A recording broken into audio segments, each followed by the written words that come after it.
who normally opens and hosts Leona Petrażycki lecture. Unfortunately, he is undergoing a minor surgical operation, and he is deeply sorry that he cannot host today's event. So it's my particular privilege to open this year edition of the Leona Petrażycki lecture, especially if we know that the lecture is reinstated following 2 years of interval caused by a pandemic and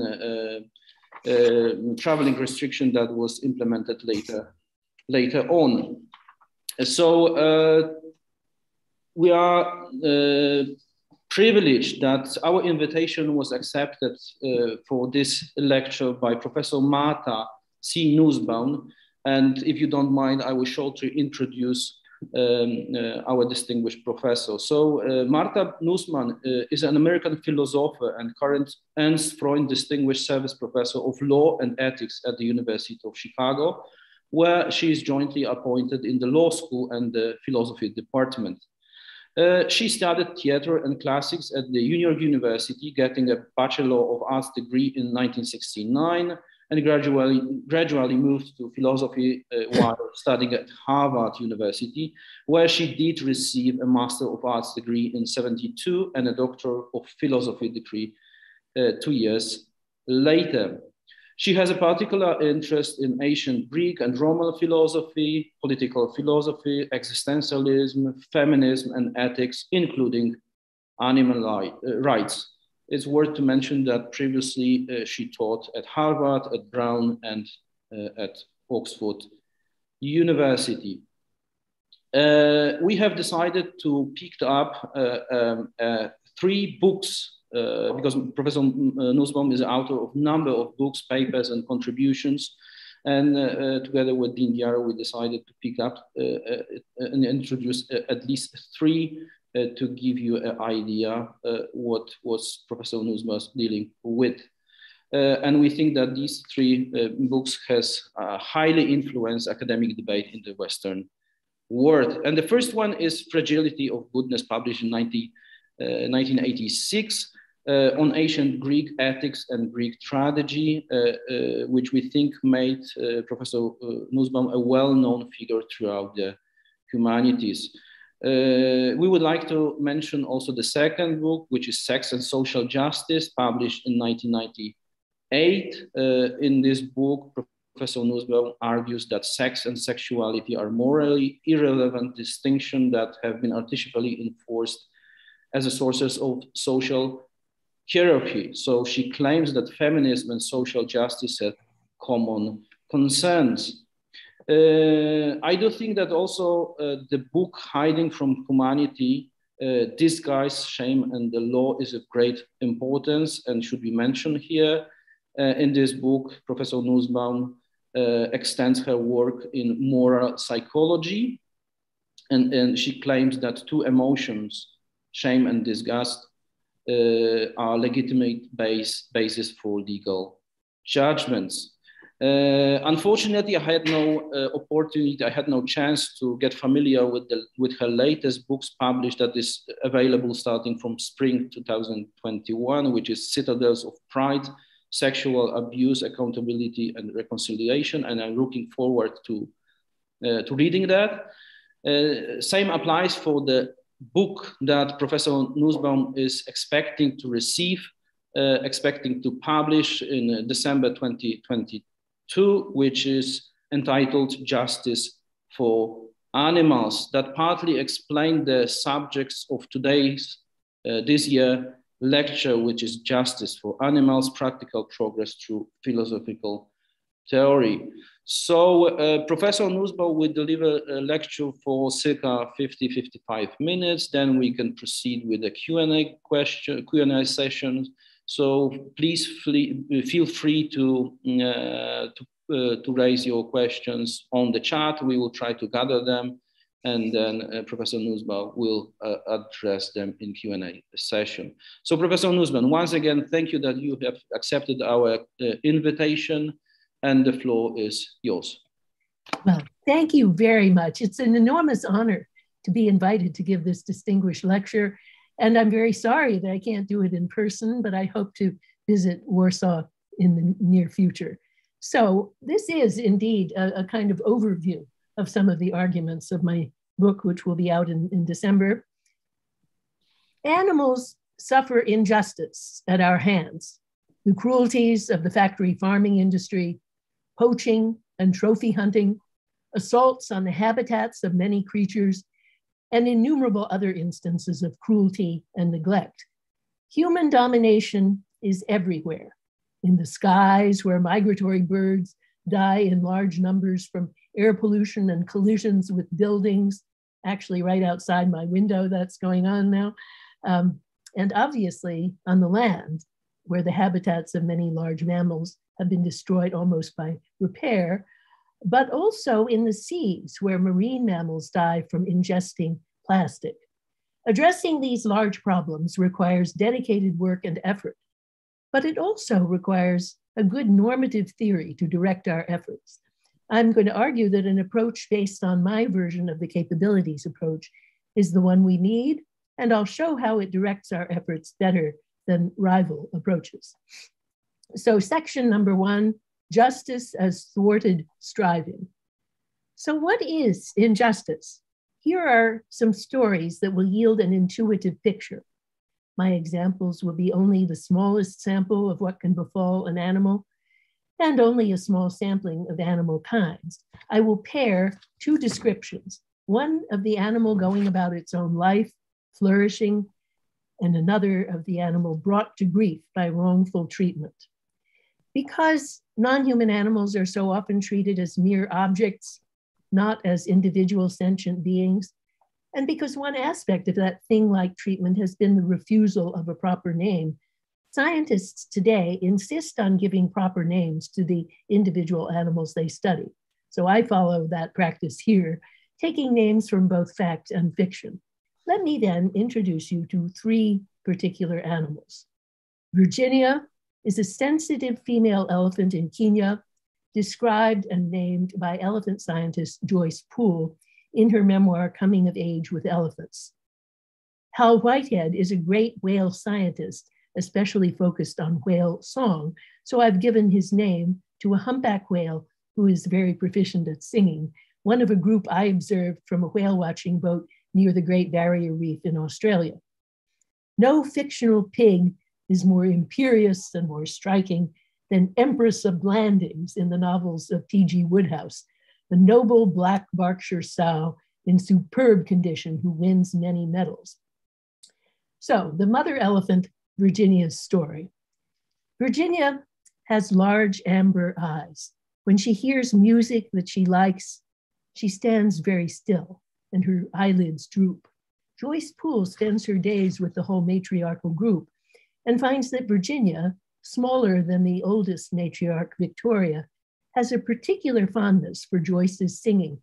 Amazing Grace is her favorite.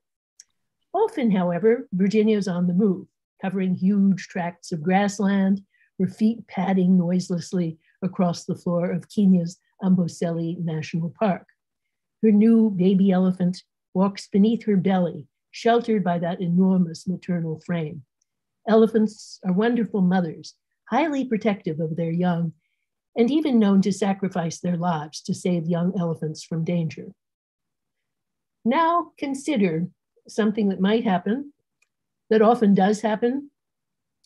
Virginia lies on her side, dead, her tusks and trunk hacked off by a machete, her face a bloody red hole. The ivory trade flourishes despite many attempts to curb it, and the market for animal trophies such as tails and trunks flourishes with few impediments. It's not even illegal to import such trophies into the United States.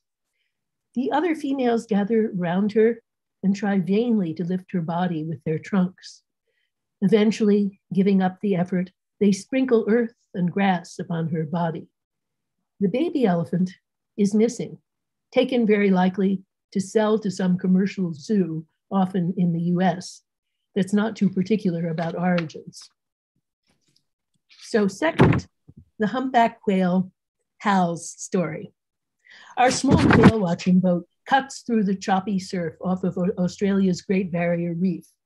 In the distance, several pods of humpback whales appear, breaching and slapping their tails and flukes.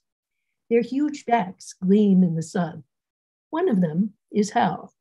Over the boat's motor, we hear the whales singing, the patterns of sound too complex for our ears to chart them, although we know that humpback whale song has a complicated syntactic structure and enormous variety, and is constantly changing, sometimes apparently out of sheer fashion and interest in novelty.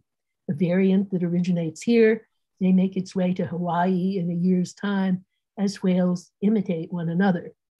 The sound is beautiful to us and profoundly mysterious.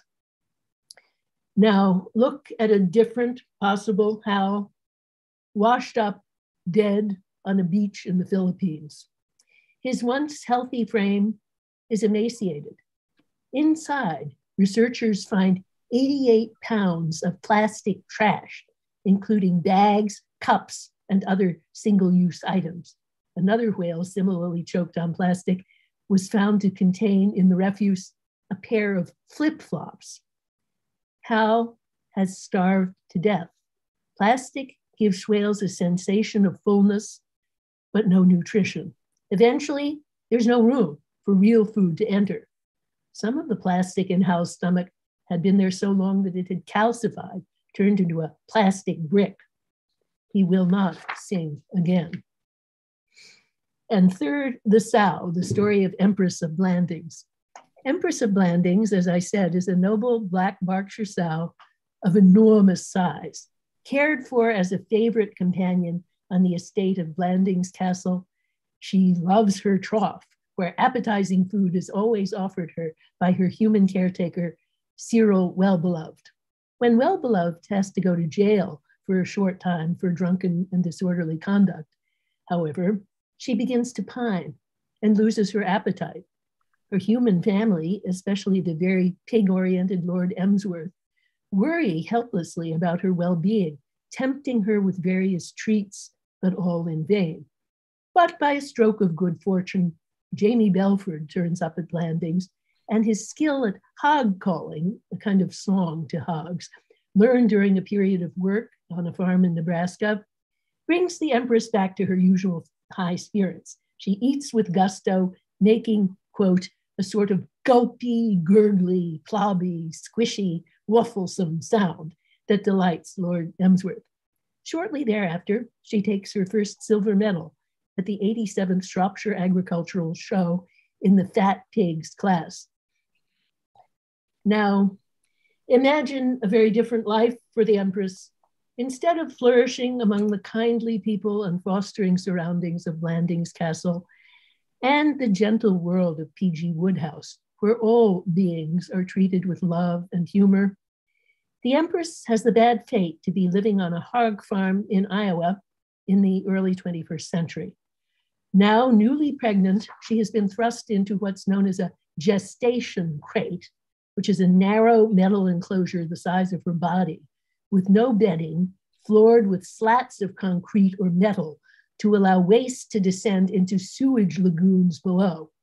She cannot walk or turn around, and she can't even lie down.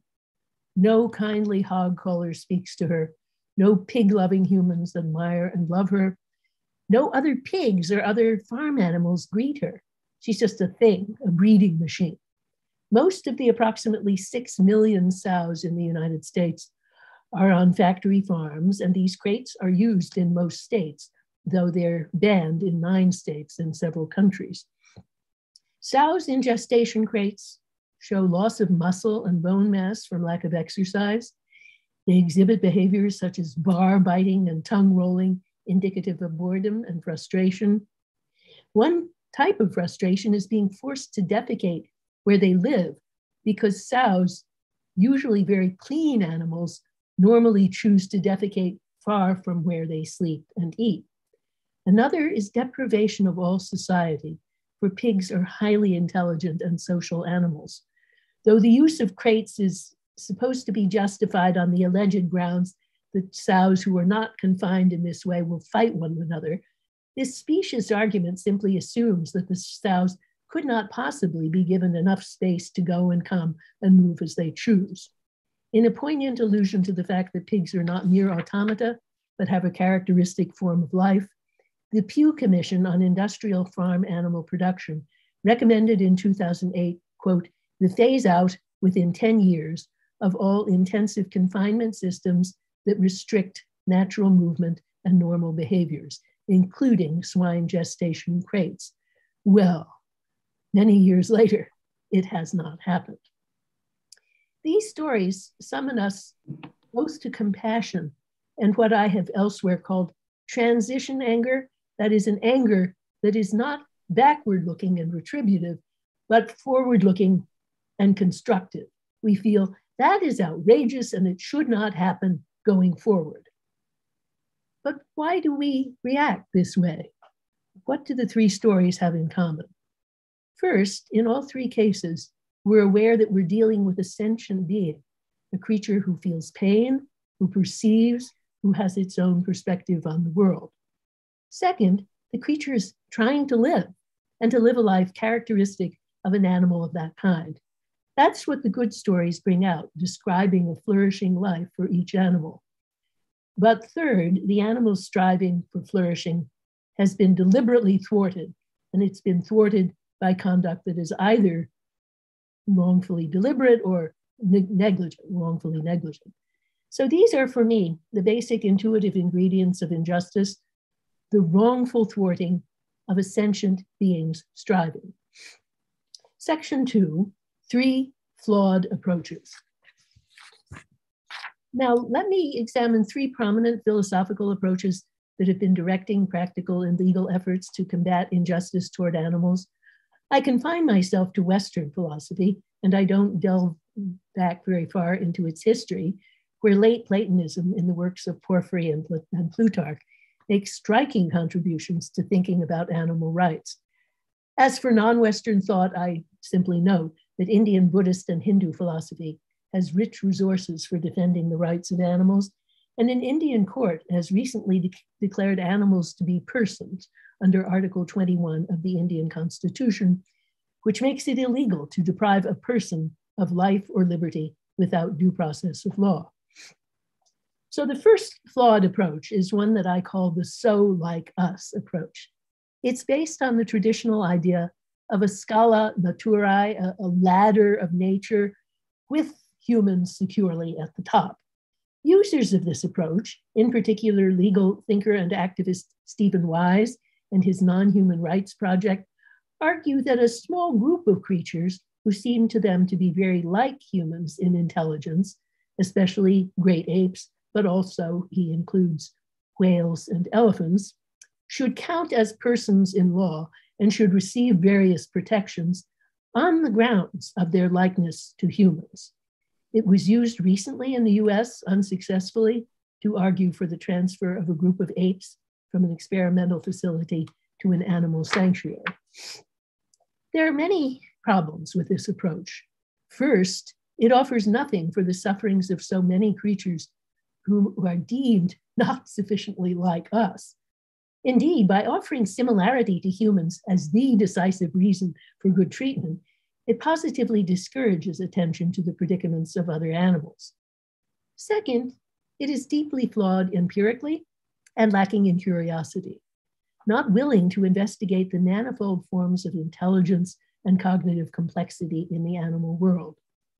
Intelligence and cognitive complexity take many different forms in our world, and creatures from the octopus and marine creatures of many types to birds, amazingly versatile and long underestimated, have many different types of intelligence, some of which we humans do not possess.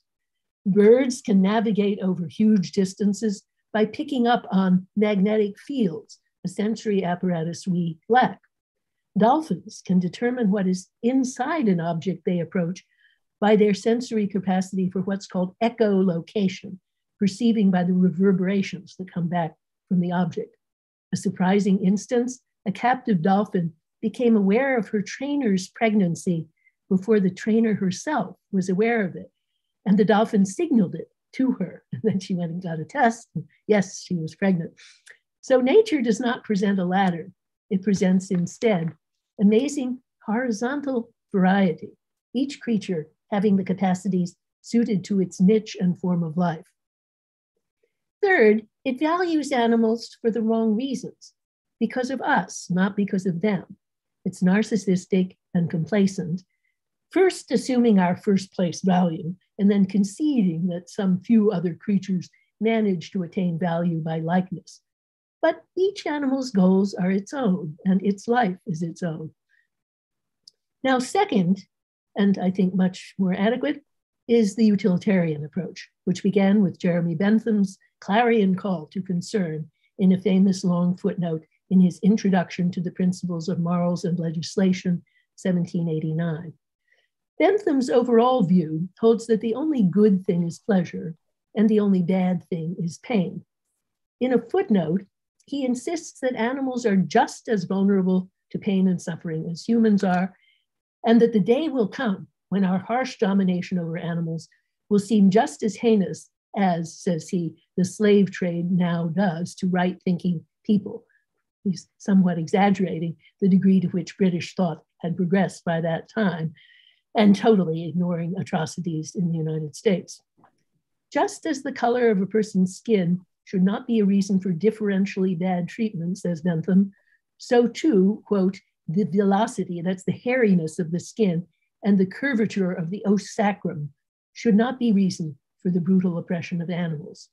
Bentham followed this up with other writings denouncing hunting and fishing for sport, although he did still think it was permissible to kill animals for necessary food if done in a painless manner. Bentham's great student, John Stuart Mill, followed his lead, both writing about the rights of animals and leaving all of his money to the Society for the Prevention of Cruelty to Animals. Today, utilitarian philosopher Peter Singer, their philosophical heir, has been a great leader in calling for the abolition of cruel practices to animals. So this approach is a lot better, and it does zero in on a key issue in our exploitation of animals, namely pain. But it flattens the world too much. Animals do need freedom from pain, but they also need other things, the ability to move freely, to play, to choose their own paths through the world, to enjoy social relationships. Furthermore, sometimes animals who have never been exposed to these good opportunities don't actually feel pain when they're without them. They form what economists call adaptive preferences. So, as in the human case, the utilitarian criterion can be an ally of an unjust status quo. Another problem is that the utilitarian goal is a state, namely the state of pleasure, or in Singer's version, satisfaction of preferences. The value of agency is neglected. People don't just want to end up in a state of satisfaction. They want to strive and to attain what they attain by their own efforts. Finally, what utilitarianism recommends is not individual focused enough. The goal is either the greatest total pleasure or the greatest average pleasure, depending on what version we use. So complicated empirical calculations are required in order to balance the pleasure that humans get from meat eating against the pain of animals. And there's no guarantee at all that the animal protective result will actually win. The condition of those at the bottom of society's ladder doesn't have any intrinsic importance, which is a notorious problem for utilitarianism generally. Third is the Kantian approach of philosopher Christine Korsgaard's important recent book, Fellow Creatures. This is a really great book, and I'm very proud that she was a student of mine.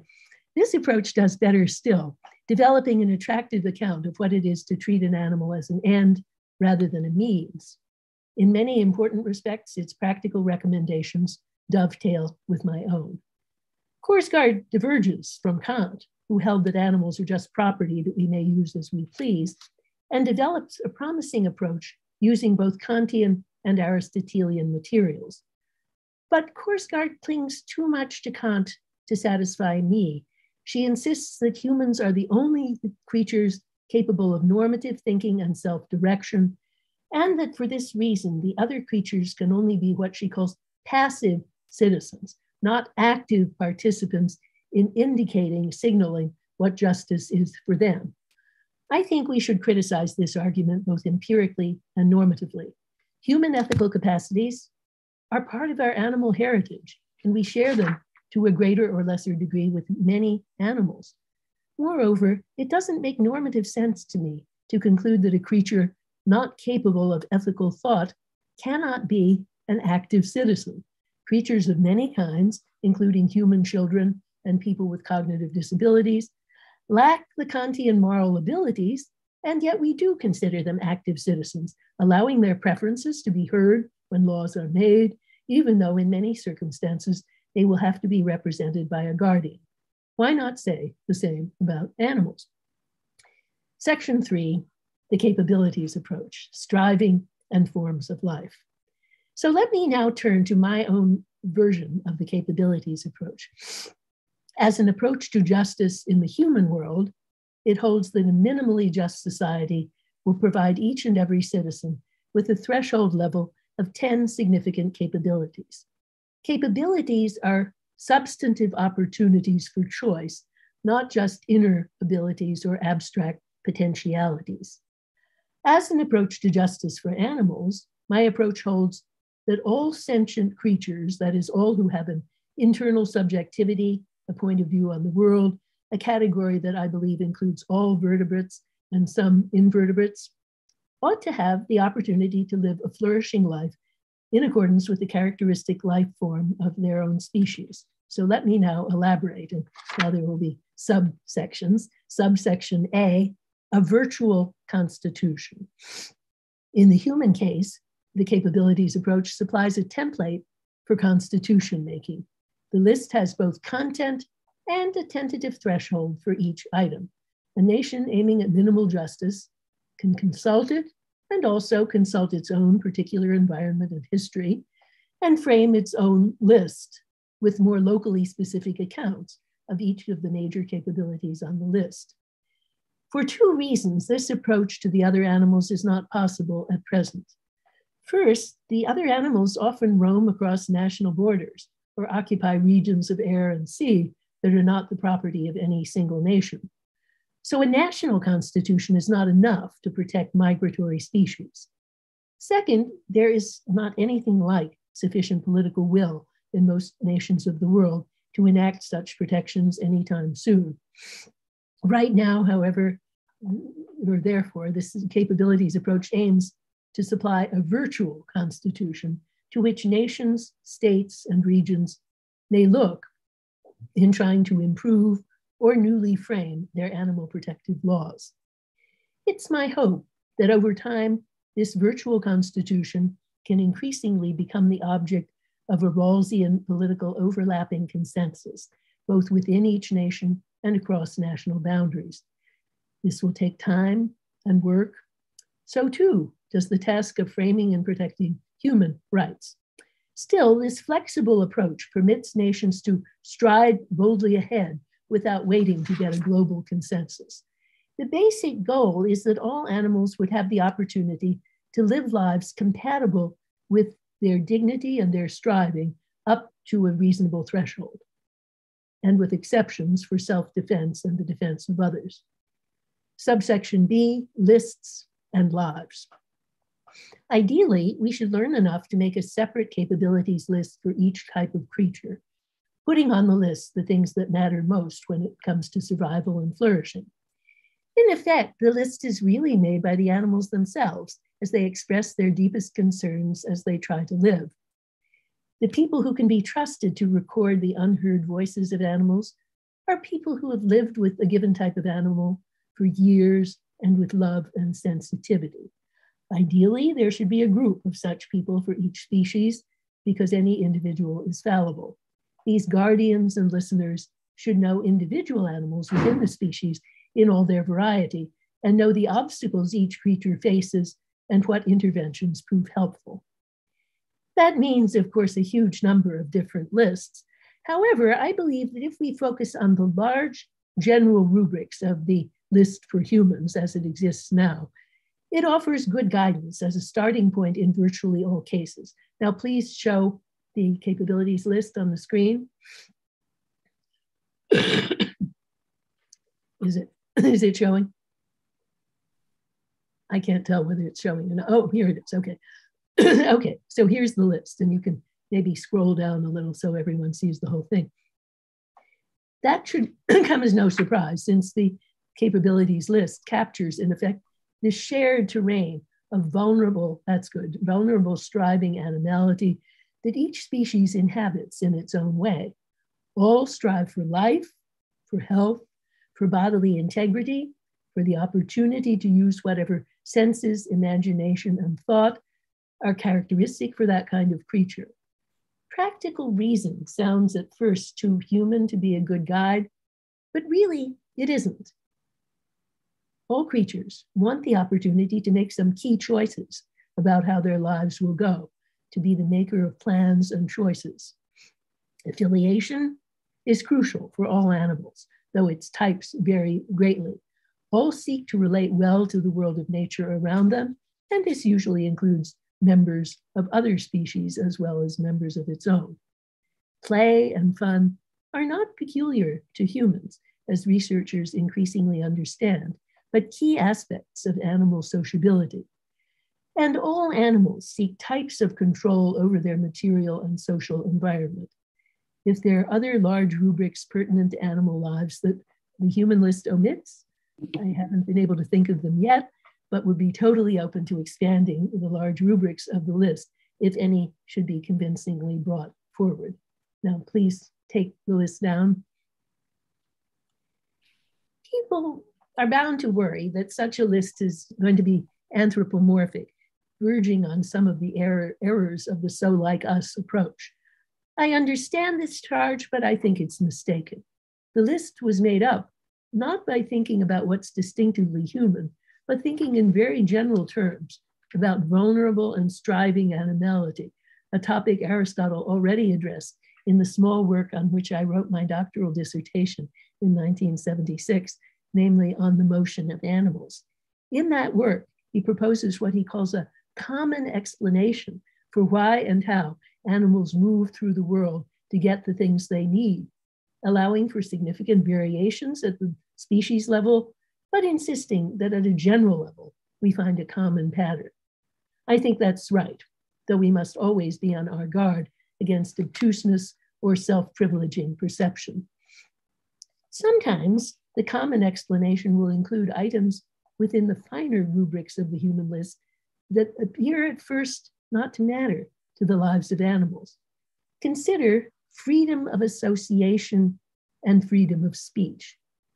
Well, what are most zoos but means of denying animals freedom of association? As for speech, animals express what they need and want in their own ways, often very sophisticated, often possessing even syntactic complexity.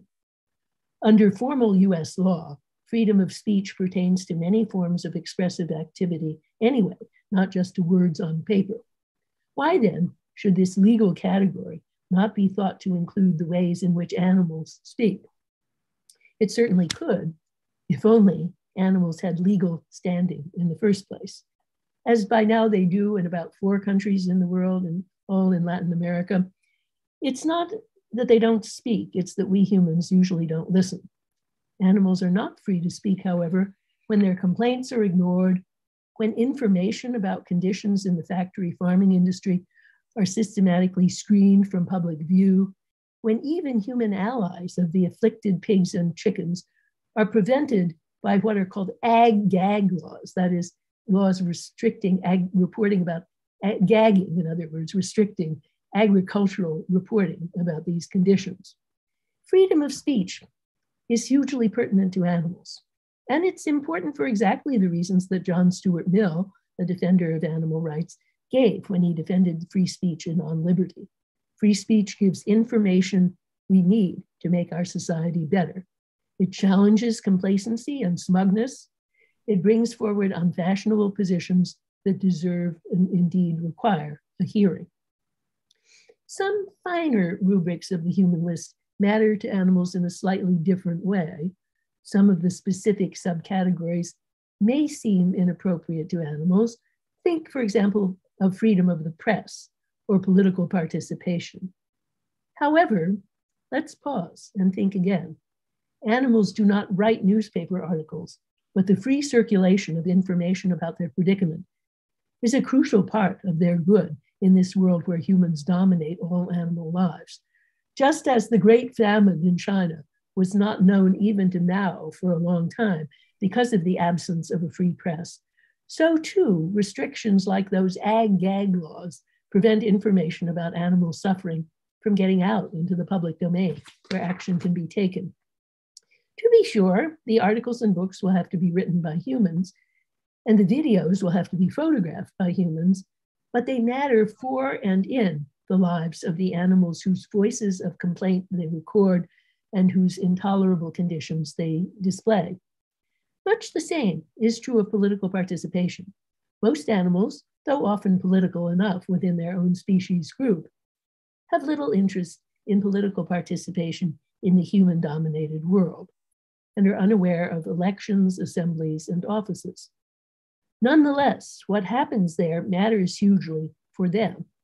In the human-dominated world, politics determines the rights and privileges of all denizens of a given place and makes crucial decisions about matters of welfare, habitat, and so forth. So it matters that animals have a political voice, which means, I believe, legal standing and legal representation. Right now, we allow surrogate representation for humans with cognitive disabilities, so the proposal really involves nothing terribly surprising. Creatures who live in a place should have a say in how they live. At the level of the concrete rubrics of the list, there will then be surprising instances of overlap. At this level, however, there will also be much divergence, and we should always be open to surprise and learning. Thus, each animal type has its own form of social organization and even of sense perception. As I've mentioned, some animals have senses we utterly lack: echolocation, navigation by magnetic fields. And usually the senses that we do have are realized differently in animal lives, different types of hearing, sight, and perhaps especially smell. Only painstaking and loving study will show what should be said. Subsection C, fertile functionings, corrosive disadvantages. Because the approach I envisage is specific to each type of animal life, its demands are many and heterogeneous. But within each case, and even across many cases, there are likely to be capabilities that are particularly fertile. This is using the terminology of Jonathan Wolfe and Abner de Chalit in their important book on this topic. Disadvantage is the title of the book. Promoting good life across the board, and capability failures that are especially damaging.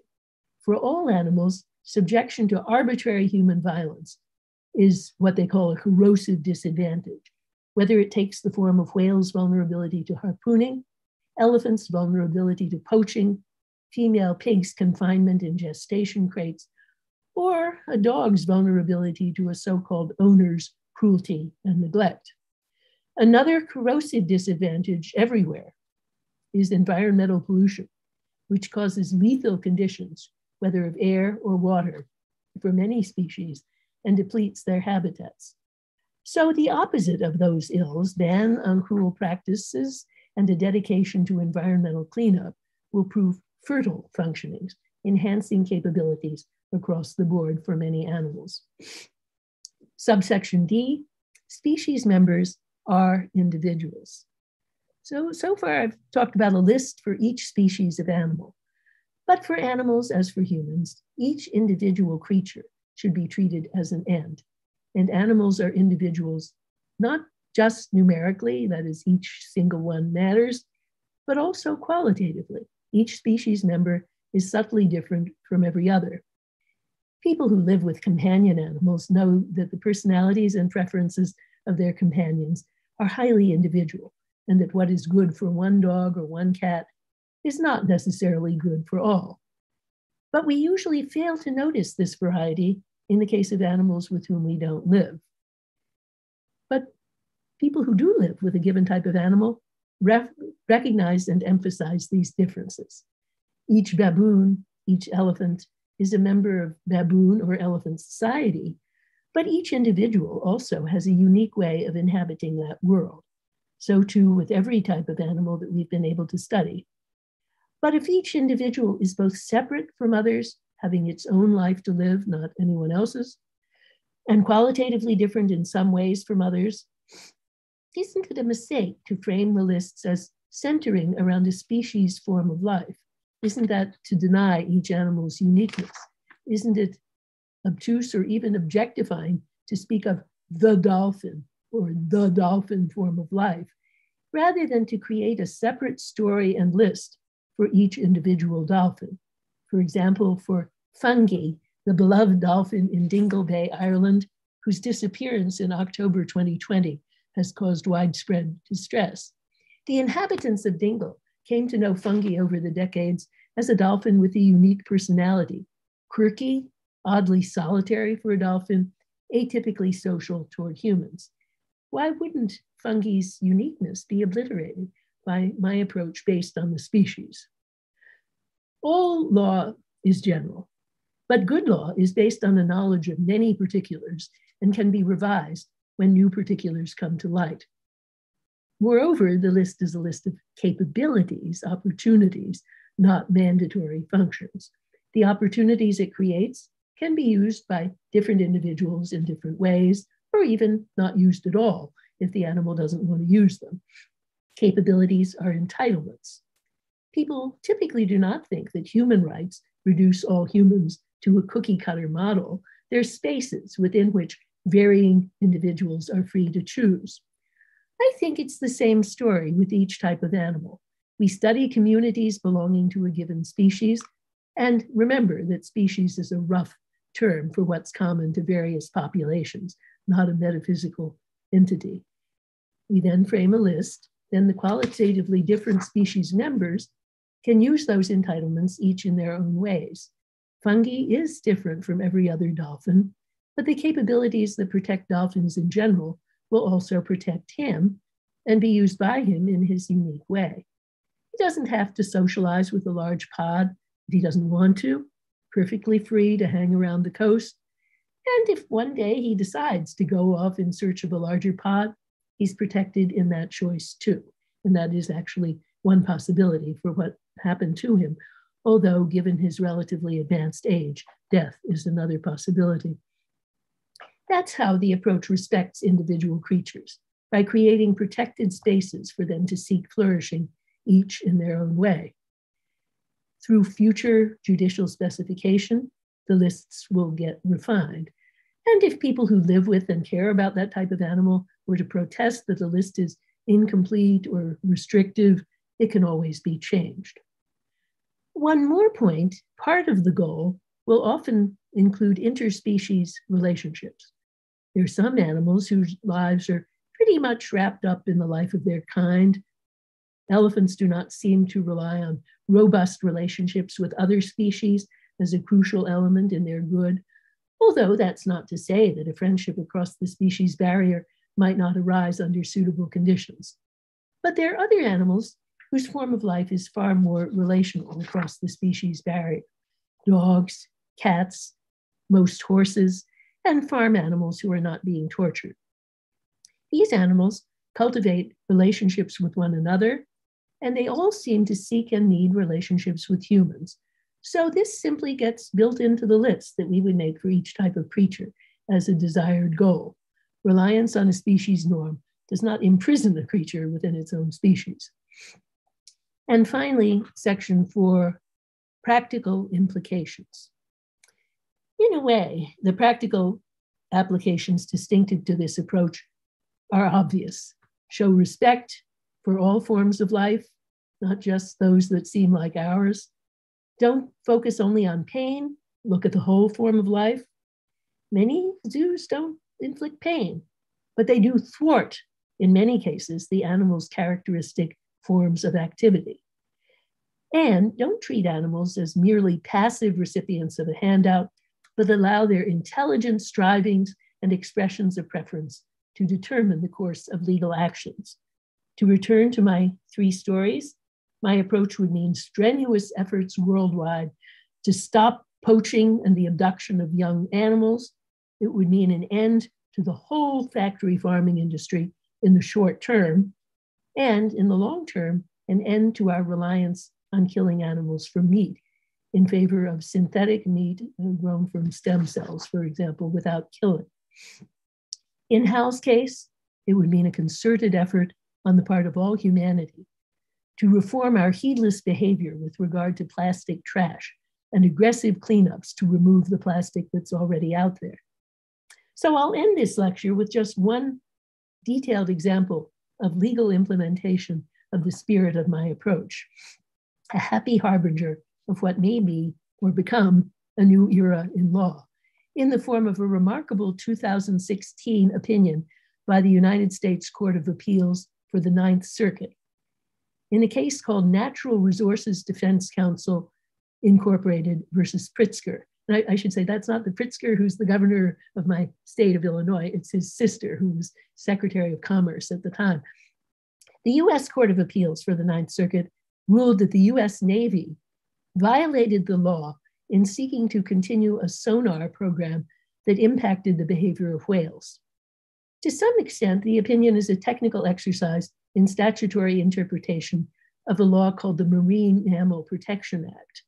The court says that the fact that a program has, as they put it, negligible impact on marine mammals does not exempt it from a separate statutory requirement, namely that it establish means of, quote, affecting the least practicable adverse impact on, end quote, marine mammal species. What's significant and fascinating is that the argument relies heavily on a consideration of whale capabilities that the program, the sonar program, disrupts. So I'll now quote, effects from exposure below 180 decibels can cause short-term disruption of or abandonment of natural behavior patterns. These behavioral disruptions can cause affected marine animals to stop communicating with one another, to flee or avoid an insonified area, to cease foraging for food, to separate from their calves, and to interrupt mating. LFA sonar can also cause heightened stress responses from marine mammals. Such behavioral disruptions can force marine mammals to make trade-offs like delaying migration, delaying reproduction, reducing growth, or migrating with reduced energy reserves, end quote. The opinion does not give whales legal standing. No such radical legal move is necessary to reach the clear result that the sonar program is unacceptable. Because the whales did not have standing, they had to depend on the luck of having ample protection through the Marine Mammal Protection Act, a law made by human legislators, but with some real concern for the lives of whales. The whales also had to depend on judges who read the law imaginatively, taking very seriously a set of obstructions to the whale's whole form of life that did not involve the infliction of pain.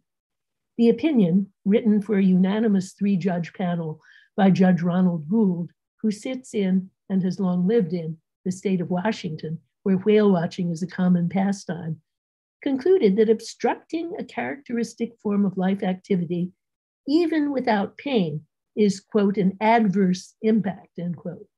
I imagine this judge as someone who has really looked at whales with curiosity and wonder.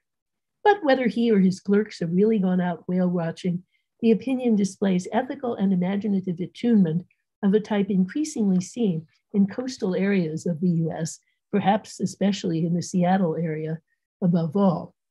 It sees whales as complex beings with an active form of life that includes emotional well-being, affiliation, and free movement, and reproduction. In short, a variety of species-specific forms of agency. The opinion goes well beyond Jeremy Bentham, and it also steers clear of the so like us approach. Nor, like the Kantian approach, does it view whales merely as passive citizens. It is a harbinger, it is to be hoped, of a new era in the law of animal welfare and animal justice. Thank you very much.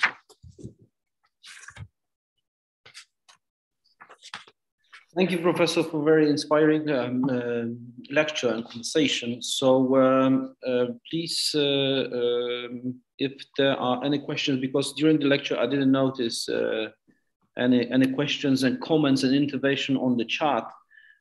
Also, as Olga informed me, she is following what's happening on YouTube because we have followers over there. But of course, they can always ask them in person if they use the hand raising function. Exactly. So I see that Paweł Banaś, a colleague from our philosophy of law department, he is a PhD student. He would like to intervene. Yeah, Paweł. Okay. By the way, there is one more question on chat, as I can see right now. Okay, but I will ask first. Thank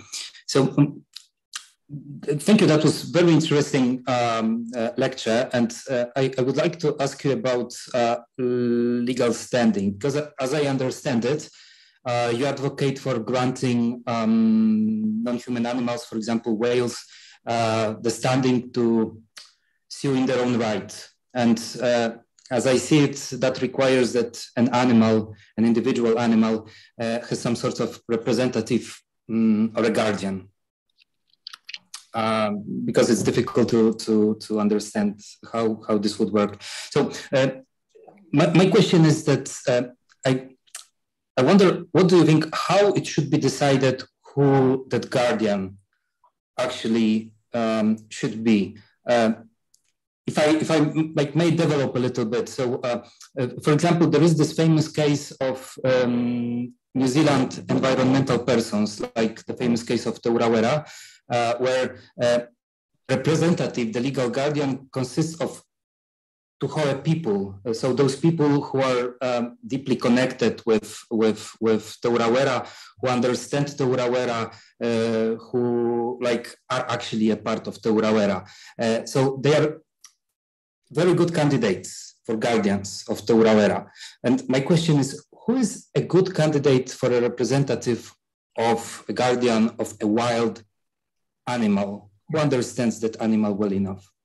That's a great question. So first of all, we all the time have guardians for minor children, for people with severe disabilities. And so in those cases, it's usually done by the family retaining a legal representative of its own choice. And that could be a reasonable model for companion animals, I think, because they live in a given household. And so the people in the household are the presumptive caretakers, unless they're doing their job badly. I recommend also having a Ministry of Animal Welfare that has duties of mandatory reporting when the animal is being abused, the way we do, of course, for children and child abuse. But for wild animals, as you say, it's much more difficult. The examples that we know in India, the case I mentioned, circus animals were represented by people in that locality who were outraged by the treatment of the hippos, of the circus animals. And there are many cases in law in the US where people have tried to do that, because often there are animal welfare laws, but they're not being enforced. So there have been concerned Humane Society advocates for animals who try to go to court saying, I'm the representative, but they have to say, I have suffered personal injury by the abuse of the animal. And for various weird reasons of precedent, it has to be an aesthetic injury, not an ethical injury. So the precedents are really terrible, but it could be that such a humane society person could function well as such a guardian. But then we'd have to agree who it is. Now, of course, the crucial thing is that once you have standing, then you can go to court as plaintiffs of an action. And I don't know if you know about the case in Colombia. Pablo Escobar loved wild animals, and he brought a lot of different kinds of wild animals to Colombia, including hippos, who then reproduced massively, and they started creating problems for people because there were so many of them. And so then the government voted that they were going to start killing the hippos. So somehow or other, they got an advocate, legal advocate, and they won legal standing. So there is a case now called Hippos of Bogota or something, versus the government, and they won. So, and that case, interestingly, has been recognized up to a point by US courts, because the US courts have said that US experts might testify in such a foreign case. So it's like we're on the way to doing the same thing. But as you say, there might be rival people representing. And so we have to figure it out. Usually there's a humane society or an organization that stands out as being one that has always done this job. And, you know, they usually don't disagree up to a point. I think right now we're at such a primitive stage and there's such gross abuses that most animal welfare organizations agree. But later on, we would probably end up having rivalry over what particular, who's a good representative. There are things even about companion animals, like should tail docking of dogs be permitted? Well, a lot of advocates for dogs say no good purpose, and it's just humiliating to the dog and so on. But there are others who say, well, actually, there are some good purposes in tail docking. It prevents disease, et cetera, et cetera. So we would have to have that argument, and then the government would have to choose one as the preferred representative. And that will probably come out, especially when there gets to be more of a public debate about mandatory spaying and neutering of animals. That's very controversial in humane organizations. Most now favor compulsory sterilization of cats after a certain age. So you can't adopt a cat in the United States unless you promise to sterilize it shortly after its first heat, because there's so many cats that are dying in the streets because there are too many births. And the dogs are more controversial, but similar. So I think we would end up later, when the worst abuses are handled, we're going to have a big public debate about that. Who's the right guardian? But, you know, we've done this with children already. What's in the best interests of the child? Who most accurately represents the best interests of the child? With wild animals that live, wander, I think it would have to be the nation in question in the first instance. So like the elephants who are native to Kenya are usually residing mostly within that nation. And so it's that nation who would have the responsibility of going to court against the poachers and so on. But for species that wander across national boundaries, such as whales, we really need some form of international law. And I have to tell you, it doesn't exist right now. It's been a disastrous failure. So we have to work much more. So that's how the whales got protection, only because they were right near the coast, and therefore they could get into the protection of a single nation. But yeah, great question. Yeah, so Pavel, you want to continue, or I can pass to Maciej? I will have other questions, but let other people ask them. Okay, so that's for the second round. Okay, so I noticed that Maciej Kruk, the other PhD candidate from the State Department, is interested in making short comment or the question. So Maciej, please go ahead. Thank you so much, and thank you, Ms. Professor, for great lectures, making us more sensitive to in that really important area. But I'm wondering about this last part of your lecture about this practical implications. And of course, we could agree that poaching is probably the worst form of like behavior towards animals at all. And I wonder if, do you consider it any step forward, for example, that in order to prevent poaching or to curb poaching, to make some species that are most poached to make them breed in closed farms when they have acceptable conditions, knowing that it could be a kind of intermediary level until greater consciousness in our societies arise in order to prevent not only from poaching, but in order to prevent from farming. Obviously, we know that either poaching and farming and and all these behaviors are not acceptable. But at some point, I think that unless we don't have this high level of consciousness, then it could be really difficult to just curb all this kind of behaviors. So I'm wondering if there's this step-by-step for attitude. Well, I don't. If by confinement you mean in zoos, not for elephants and other large mammals. Zoos are acceptable for some mammals. Such, I think there could be and are some zoos that are acceptable for large apes, and they can perform the function that you described. But elephants need to walk across roughly 200 miles a day, or else their muscles, their feet begin to languish.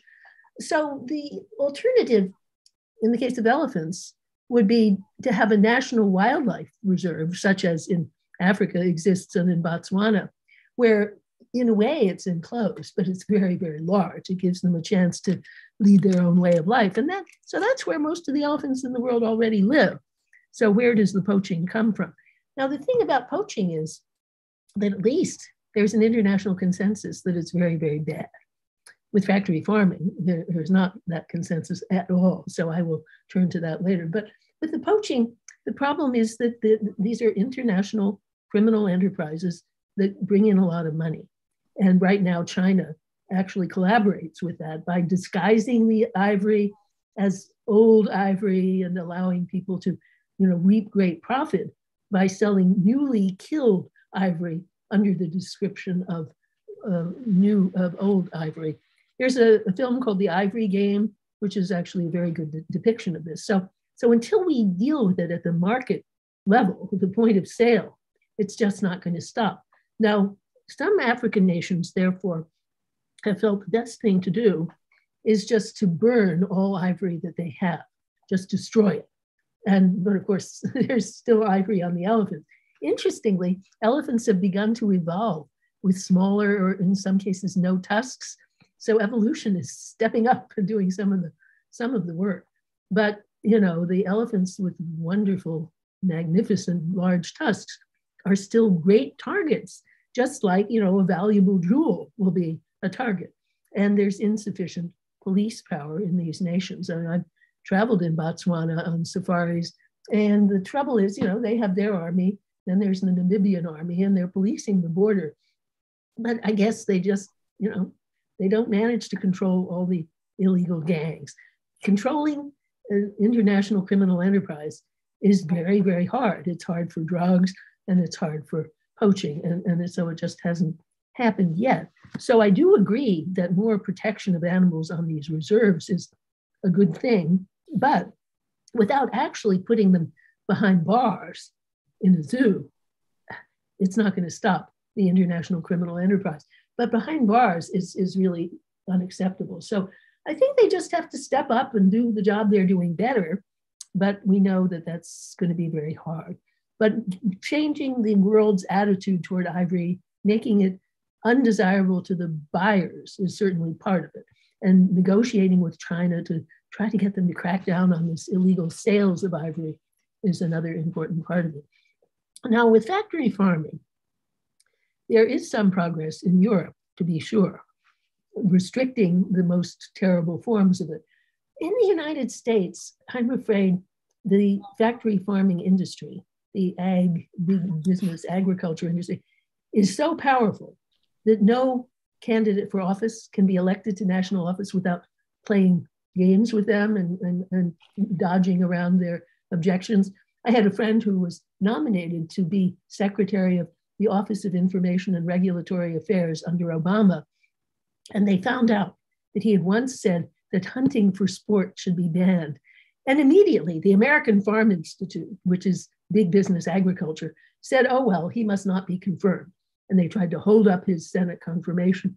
In the end, they didn't win, but only because he actually renounced all his commitments to the rights of animals publicly. So it was terrible. So that's really the problem. So if you look at the laws that we have, they either concern animals that we don't eat and make big business out of, or just the subsection of them that we don't make business out of. So, for example, the Migratory Bird Treaty Protection Act is a very good law protecting migratory birds, but it completely exempts birds that are raised in these farms, and so they have no protection at all.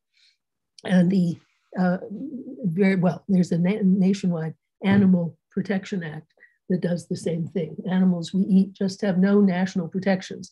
Local protections vary by the state, and by now there's some like New York, Massachusetts, California, all the ones you'd expect do pretty well. And I think Illinois is stepping up now, but you know, it's all these states that really are the so-called outlier blue states that do protect animals. It doesn't make any difference really, because most of the animals that are raised for food are raised in states like Iowa, Kansas, and so forth that do not have adequate protections. So that's our problem, that all the protective laws that we have, either the nationwide ones have huge holes in them, the local ones are vary by state in such a way that there are plenty of loopholes for these horrors to continue. So the only thing that can be done is to keep working on public sentiment and make it unacceptable to do what's done. This is true also of what's known as puppy mills, the abuse of young companion animals by raising them in massive numbers in substandard conditions. Once again, the puppy mills are all in Missouri and Iowa, and yet the puppies are sold all over the United States. So what can somebody in Chicago do to stop that? Well, what they do is to make it illegal to buy a puppy, any puppy, because there's so much fraud. So you cannot buy a young dog in Chicago because you can only adopt one. And then they try to masquerade as a bona fide rescue group, but that loophole has been plugged last year. But it's always, the problem is that the point of origin and the point of sale are different, and the laws are different. And so there's a constant struggle, but it can only be won in the long term, I think, by consciousness raising of all humanity.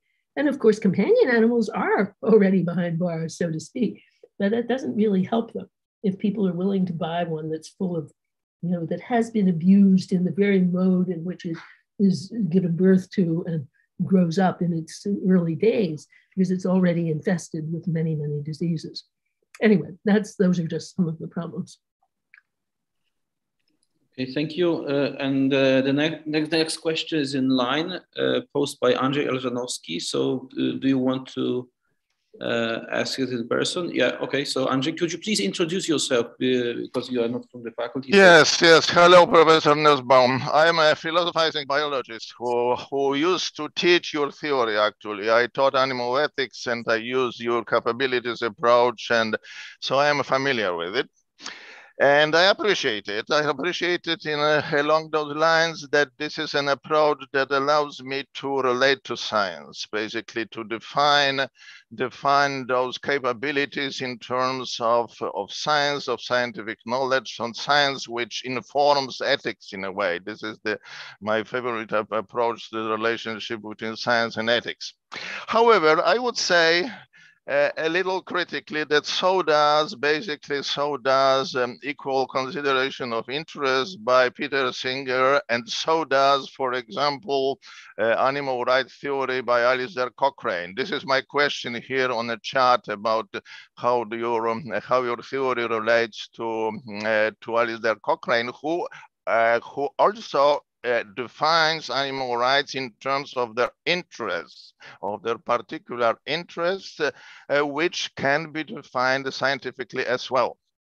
Now, this is like I would say a background of my question of what follows. And what follows is the basic statement that what we observe now is the increasing gap between more and more elaborate ethics and the practice of business as usual.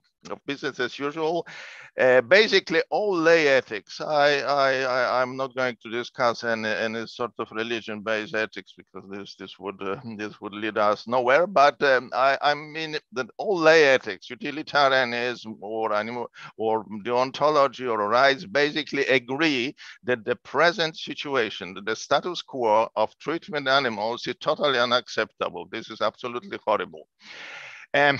So my question is now, why do you think, I would like to hear your answer like in a nutshell, why do you think that your capabilities approach, which is, as you see, I appreciate it and I understand it to some extent, at least, why should your capabilities approach be more effective in the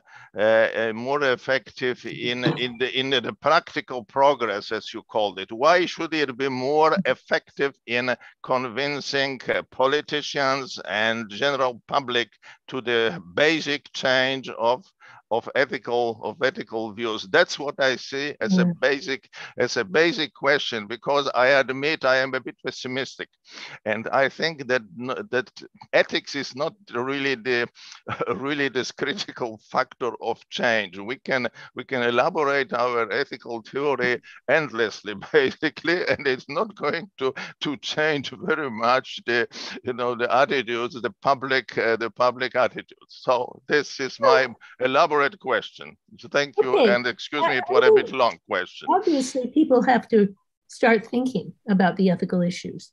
If they don't think, then they're not going to change anything. I actually think we've progressed a lot in the last 50 years. Things that were once unproblematic are now seen as unacceptable. And I do think that Singer's book, Animal Liberation, because of the way it was written and it was gripping, and so it drew people in, whether they were utilitarians or not.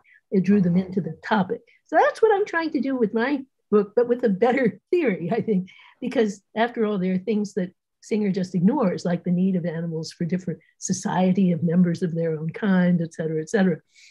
So I think, the fact that I'm an ally of science, and I really am. I mean, I read a huge amount of science in recent years. And actually, in a recent issue of the New York Review of Books about 6 weeks ago, I have a review of a bunch of books by scientists talking about animal cognition, just to tell people what they reveal that we didn't know.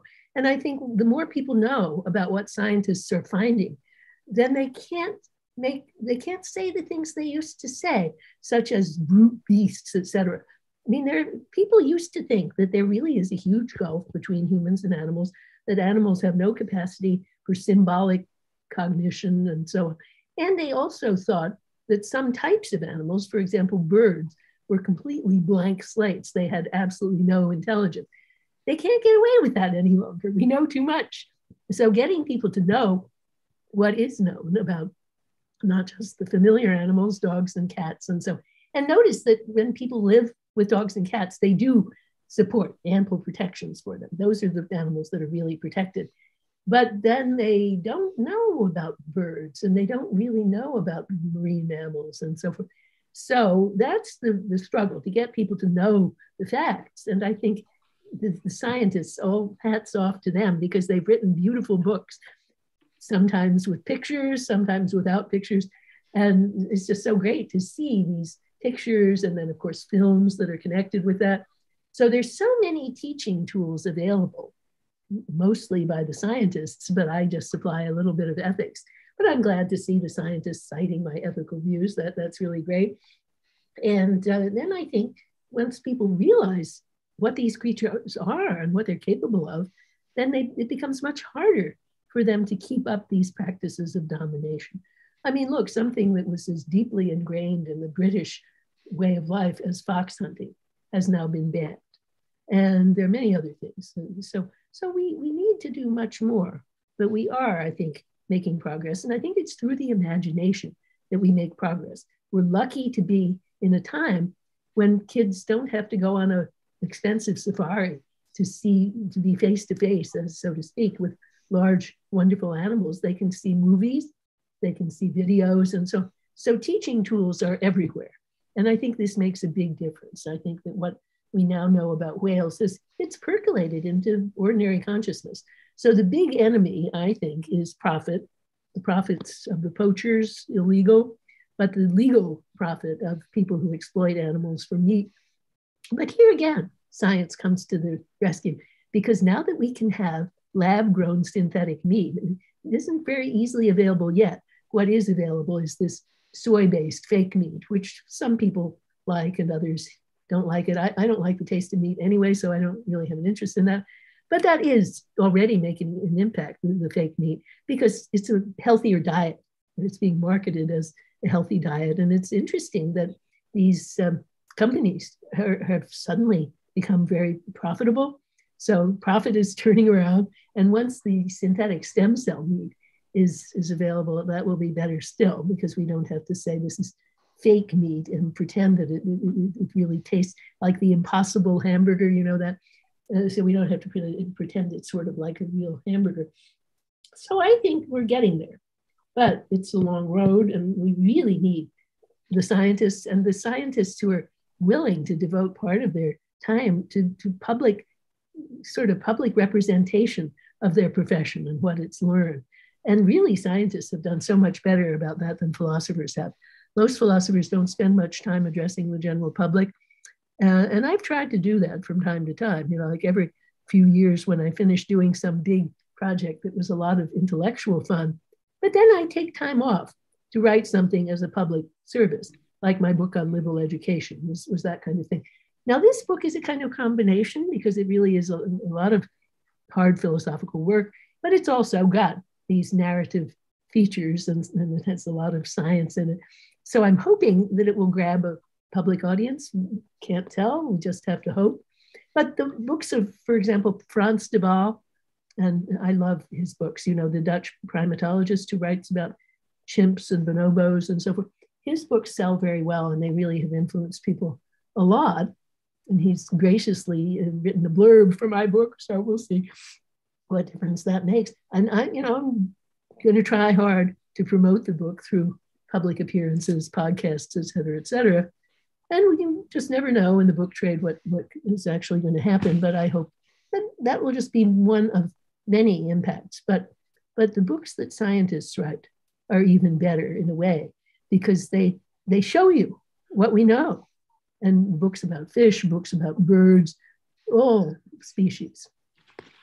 So I'm not pessimistic, because I think knowledge changes people. Mm-hmm. May I still say something? So yes, as far as I understand you, basically your thought is that the increasing knowledge of animal cognition and sentience, etc., should influence general attitudes. That's one thing, one idea, and the other is the role of science. But then I should ask you a question.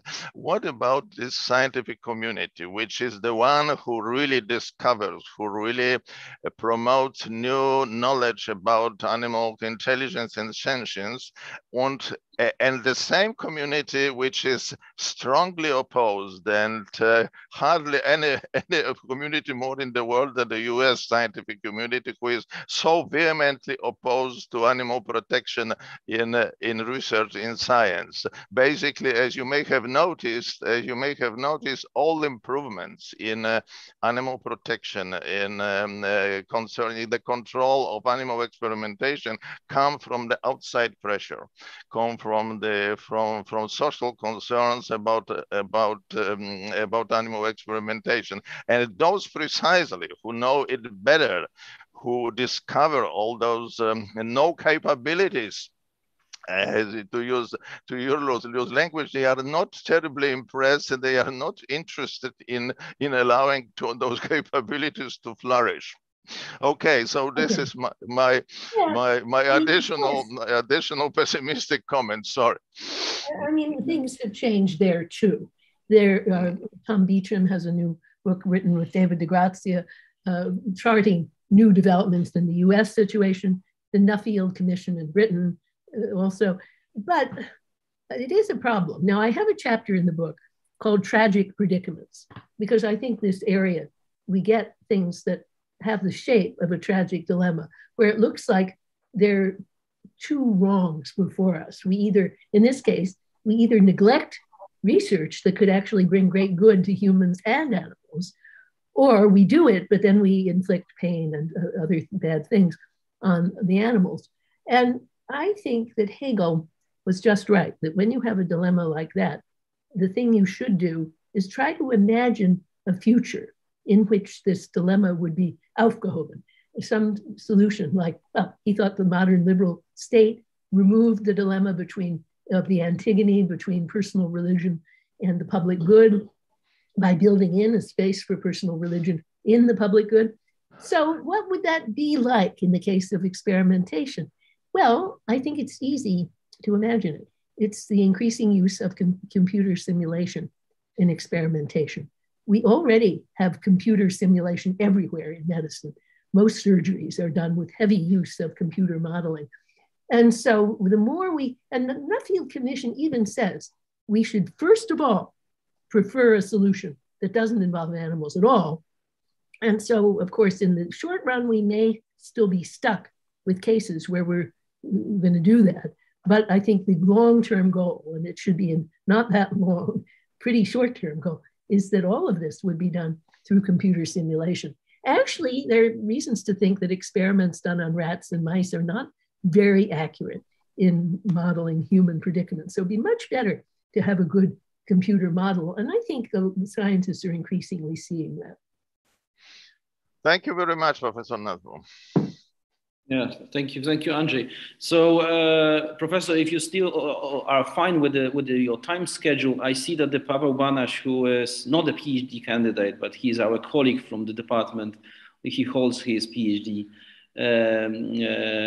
from Jagiellonian University. So, Paweł, if you would like to ask the second question, so we start second round. Okay. If I may, sorry for keeping you that long. This question will be a bit theoretical, like foundational, maybe a little bit, because as I see it, please correct me if I'm wrong, you support the view that sentient non-human animals, like for example, whales or elephants, ought to be equipped with some sort of person-like legal status. Let's call it legal personhood. That's true.